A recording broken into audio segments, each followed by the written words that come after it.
즐거운 라디오. 오늘은 반도체, IT 업계에서 최근 화두가 되고 있는 두 가지 주제에 대해서 말씀을 드려보겠습니다. 또 한 번 한국의 삼성전자가 중국과 일본을 충격에 빠뜨리는 발표를 했는데요. 추천, 구독 한 번씩만 부탁드리면서 시작하겠습니다. 삼성전자의 차이나 엑소더스가 더 본격화되는 것일까요? 중국 장쑤성 수저우 컴퓨터 공장에서 PC 생산을 중단하고 대규모 감원을 하겠다는 내용이 언론에 보도가 되었습니다. 홍콩의 사우스 차이나 모닝 포스트의 보도에 따르면 삼성은 수저우 공장에서의 PC 조립, 생산을 중단하고 R&D에만 힘을 쏟을 예정이라고 하는데요. 이로 인해서 작년 말 기준 1,700명의 인력 가운데 절반가량 1,000여 명의 감축이 불가피한 상황이라고 합니다. 삼성전자에게 수저우 공장은 어떠한 의미를 갖고 있느냐 보면 2005년부터 중국에서 운영되기 시작한 이 삼성의 해외에 있는 유일한 컴퓨터 제조 공장이라는 점에서 의미가 있습니다. 한창 중국에서의 사업이 활발했던 2010년대 초반만 하더라도 직원 수가 5,000명 이상을 상회하였고 중국 외부로의 수출액이 5조 원을 돌파했었던 삼성에게 큰 수익을 안겨줬던 생산 공장이었습니다. 그러나 이후에 전반적인 PC 산업이 내리막길을 걷고 글로벌 경기 침체, 중국 내에서의 입지 약화 등이 겹치면서 수출액이 2018년 기준 1조 2천억 정도로 감소한 상태입니다. 최근 중국 내에서 삼성전자의 행보에 주목해볼 필요가 있죠. 이 생산 라인, 공정의 재배치를 빠르게 추진하고 있습니다. 한국의 평택, 중국의 시안 공장 투자가 지금 예정대로 진행되어서 하반기부터 양산에 기여할 것으로 보고 있고, 이 반도체 외 산업, 가령 스마트폰 산업의 경우에는 2018년 말 텐진 공장에 이어서 지난해 중국 내 마지막 스마트폰 생산 기지였던 이 광둥성의 후이저우 공장마저 가동 중단시킨 상태입니다. 이 삼성전자가 스마트폰, PC 산업에서 중국 내 생산 라인을 폐쇄시키는 기본적인 이유는 수익성 감소죠. 이 삼성전자의 전자 제품들이 분명 중국 내에서 최근 몇 년간 특히 사드 사태를 기점으로 고전을 면치 못하는 것이 사실이고, 이 중국 제조 기업들의 기술력이 많이 올라오고 여기에 중국 자국 국민들의 애국 소비, 이 자국 기업들의 이러한 소비 성향이 겹치면서 실제로 삼성전자의 중국 내 스마트폰 시장 점유율은 1% 미만까지 내려간 상태죠. 이 PC 시장의 경우에도 화웨이, 델, 레노버 등의 기업에 밀려서 10위권도 간당간당한 상태입니다. 이러한 상황 속에서 이 반도체 외에 다른 전자산업 분야에서 삼성전자가 굳이 중국에 남아있을 이유가 없어졌으며, 중국을 대체해서 베트남, 인도로 공장을 이전하고 있는 추세입니다. 중국 대신 베트남이 차기 PC 생산 라인을 갖출 삼성의 공장 후보지가 될 가능성이 높아지고 있고요. 이렇게 삼성의 중국 철수 소식에 대해서 중국 현지에서는 매우 우려 섞인 시각으로 바라보고 있습니다.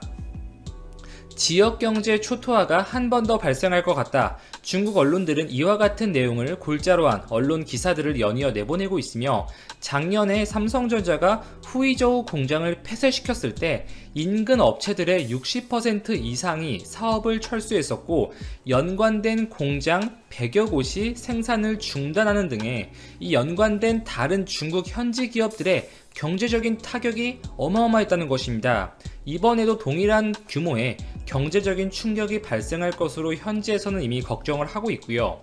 해외 제조 기업들, 특히 미국의 동맹 국가인 한국 기업들의 입장에서 앞으로 중국 시장을 어떻게 바라봐야 할까요? 지금 세계는 미국과 중국이 대립하는 구도, 미국은 민주주의를 수호하는 국가들의 연합, 이 중국을 대항하는 경제연합 EPN을 추진 중에 있습니다. 중국도 이러한 미국 중심의 중국을 배척하는 양상이 단기간에 끝날 사안이 아니라는 것을 잘 알고 있어요. 그렇기 때문에 철저히 중국 내수에 힘을 기르는 쪽으로 산업 구조를 재편하고 있습니다. 얼마 전에 있었던 시진핑 주석 주도의 중국판 뉴딜, 그 핵심도 그러한 부분이었고요. 이 미국을 포함한 서방 국가들의 연대에 대비해서 중국 제조업 기업들이 해외 시장에서의 입지는 감소할지언정 중국 내수 시장만큼은 확실히 확보하고 들어가겠다는 것입니다. 정부가 도와주겠다는 것이에요. 결국 해외 기업들은 중국에서 영향력을 발휘하기가 앞으로 더 어려워질 수밖에 없습니다.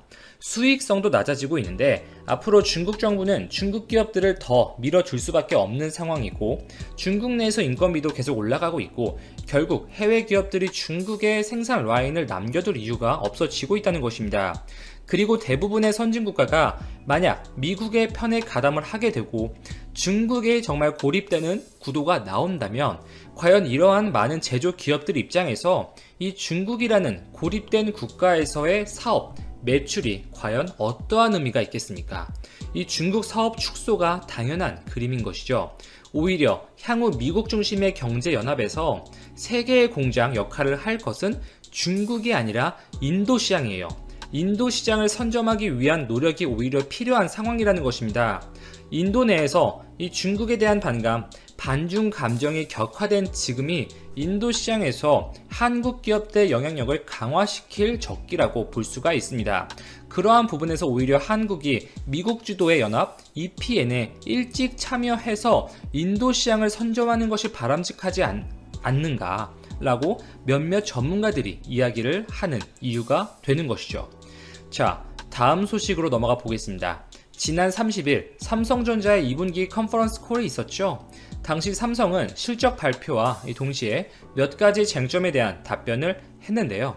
일각에서 제기되고 있는 이 5나노 파운드리에서의 수율 감소 문제, 그것은 해결이 되어가고 있으며 특별한 문제가 없다. 그리고 고성능 포토레지스트를 직접 개발하겠다. EUV 노광 장비를 활용한 D램 생산 일정을 설명하면서 해당 내용을 언급했습니다. EUV 장비는 차기 미세 공정의 핵심이라고 볼 수가 있죠. 이 기존의 DUV 장비에 비해서 보다 낮은 파장 영역대를 사용하고 그렇기 때문에 기존 장비에 비해서 보다 세밀한 회로 형성이 가능해 7나노 미만 초미세 공정에서 EUV 장비는 필수적인 파트입니다. 이 DUV 장비로 물론 멀티 패터닝 기술을 활용해서 이 7나노 제품까지는 일정 수율, 단가 등을 포기하면서 생산을 할 수가 있지만 향후 5나노, 4나노, 3나노 이런 초미세 공정에서는 EUV 장비가 필수적이에요. 해당 장비는 네덜란드 ASML에서 독점 생산하고 공급하고 있습니다. 실제로 중국의 파운드리 업체 SMIC 역시 이 ASML로부터 EUV 장비를 받기 위해서 혈안이 되어 있었지만 미국 정부의 반대로 장비 구입을 하지 못하는 상태죠. 결국 상황이 급한 중국이 화웨이를 주도로 직접 반도체 리소그래피 장비를 개발할 수도 있다는 현지 언론들의 보도도 나오고 있는 상황이에요.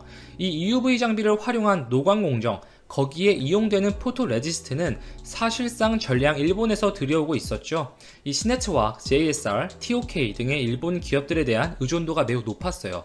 일본이 수출 규제를 단행한 이후에 이 JSR이 네덜란드에 보유하고 있는 합작 법인 네덜란드 공장에서 생산된 제품을 우회적으로 들여오는 것으로 알려져 있고 미국의 듀폰이 국내에 포토레지스트 공장을 짓겠다고 발표하면서 장기적으로는 제품 수급에 차질이 없을 것으로 보이는 상황이었습니다. 이러한 배경에서 직접 삼성이 공식 석상에서 EUV를 통한 D램 생산, 고성능 포토레지스트 개발을 언급하자 많은 관심이 생긴 것은 당연할 수밖에 없었습니다. 물론 삼성 측이 추후에 답변한 내용에 따르면 독자적으로 개발하겠다는 것은 아니었고 협력사와 긴밀하게 협의하겠다는 의미로 설명을 했어요. 이 삼성전자는 미국의 인프리아에 투자를 하고 있죠. 미국의 스타트업 기업인 인프리아는 이 무기, 이놀거닉 포토레지스트 개발을 하고 있는 업체예요.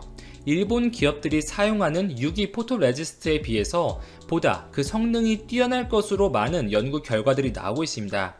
금속 물질을 사용하기 때문에 유기화합물보다 빛을 받아들이는 흡수율이 4배 이상 높고 이 에칭 과정에서의 선택성이 높다는 특징이 있습니다.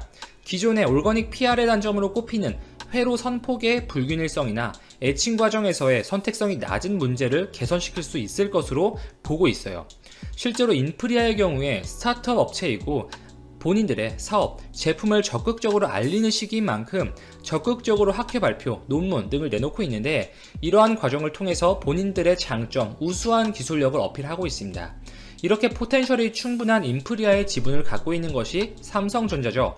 그리고 국내에서도 이 전남대학교 주도로 EUV용 이놀거닉 PR 개발에 대해서 본격적인 연구가 진행될 것으로 보여요. 최근 전남대학교가 해당 내용을 골자로 한 이 연구가 연구개발국책 사업으로 채택이 되었다는 소식이 전해졌습니다. 그리고 EUV용 PR에 이 국내 자체 생산도 가속화가 붙은 상황인데요. 이 동진 세미캠에 대한 추가 지분 투자 가능성도 점쳐지고 있죠. 국내 최초로 이 불화 아르곤용 PR을 개발, 생산했던 기업이 동진 세미캠이고 추후 EUV용 PR도 생산하겠다고 밝힌 바 있어요. 이 반도체 협력사들과 적극적인 기술 개발을 체결하고 협력에 힘을 쏟는 삼성전자가 동진 세미캠에 대한 지분 투자를 통해서 EUV용 PR의 개발에 본격적으로 나설 가능성도 높다. 이렇게 예측이 되고 있습니다.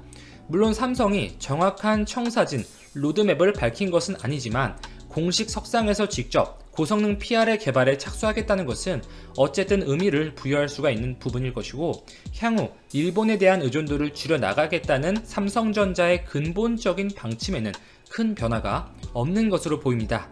이상 즐거운 라디오 여기까지 정리하고 마치겠습니다. 오늘도 제 방송을 들어주셔서 진심으로 감사드립니다. 초반에 한국이 확실하게 대처했으면 어땠을까요? 국내 포털에 남긴 한 네티즌의 글입니다. 한국의 상황을 보고 많은 사람들과 일부 전문가들은 처음 대처에 실패했다며 큰 아쉬움을 표합니다. 일부에서는 다른 나라들과 같이 처음에 잘했으면 여러가지 위기는 오지 않았을 것이라고 말합니다. 다른 나라들과 비교해봤을 때 한국만 유독 두드러지게 위기가 온 게 아니냐며 비교하면 할 말이 없는 것이죠. 많은 네티즌들은 여러가지 위기가 없는 평범한 일상이 그립고 소중하다는 글을 남기며 아쉬움을 더합니다. 중국과 같은 주변 강대국의 눈치를 보는 게 아니냐, 혹은 한국보다 후진국들이 훨씬 낫다는 말도 나옵니다. 결국 처음부터 한번 제대로 대응을 해봤으면 어땠을까 하는 후회가 다방면에서 쏟아지는 상황이죠. 그런데 이렇게 갈수록 절망스러운 정황 가운데 미국에서 한가닥 희망 있는 소식을 들려왔습니다. 미국의 스캇 고틀리브 FDA 전 국장은 그의 트위터에서 한국의 상황에 대해서 굉장한 놀라움을 표합니다. 그는 현재 한국은 전 세계에서 가장 체계적이며 모든 관리 대응 시스템이 완벽하다고 전한 것입니다.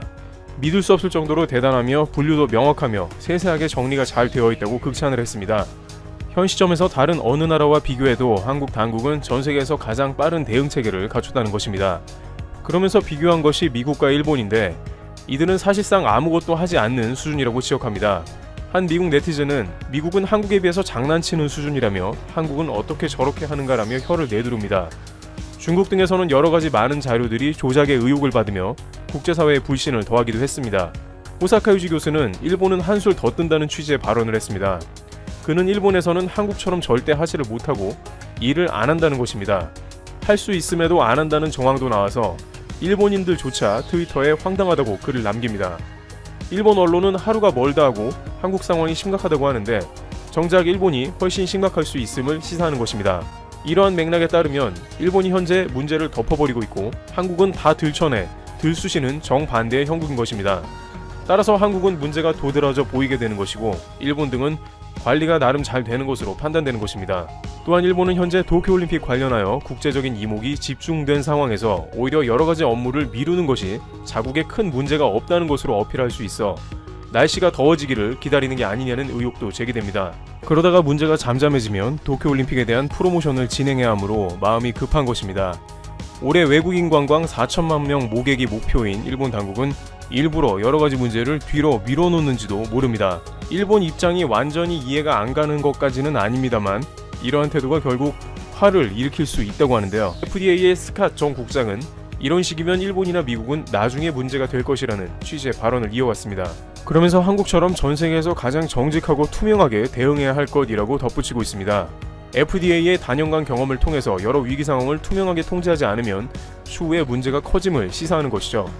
만약 일본이 한국처럼 적극적으로 여러가지 문제를 대응하지 않는다면 나중에 도쿄올림픽의 취소 문제가 심각하게 제기될 수도 있습니다. 현재의 여러 상황을 체계적으로 대응 시 나중에 큰 문제를 막는다는 것입니다. 실제 일본의 전문가들은 이러한 국면에서 도쿄올림픽의 취소 가능성을 매우 높게 보고 있는 것으로 전합니다. 미국의 미네소타의 과학자인 마이클 오스터홀름 교수도 일본이 더위를 기다리는 것은 오판이라는 취지의 발언을 했습니다. 여기에 일본이 한국과는 반대로 일을 미뤄두는 형태의 일처리는 분명 더욱 문제를 키울 수 있는 단초가 되는 것이죠. 만약 일부 전문가들이 이야기한 것처럼 초반에 제대로 대응을 안 해서 많은 상황들이 문제가 되었다면 지금과 같은 대응 방법이 어쩌면 최선일지도 모르며 이것이 한국의 위기를 넘길 수 있는 방법이 되는 것입니다. 여러 가지 국내 상황이 혼란스러우며 중국은 한국 보고 적반하장으로 잘하라고 훈계하는 등 감정이 격앙됩니다만 미국 전문가 등이 말한 바를 참고해 당분간은 추이를 지켜보고 주의하면서 상황을 주시해야 할 것 같습니다.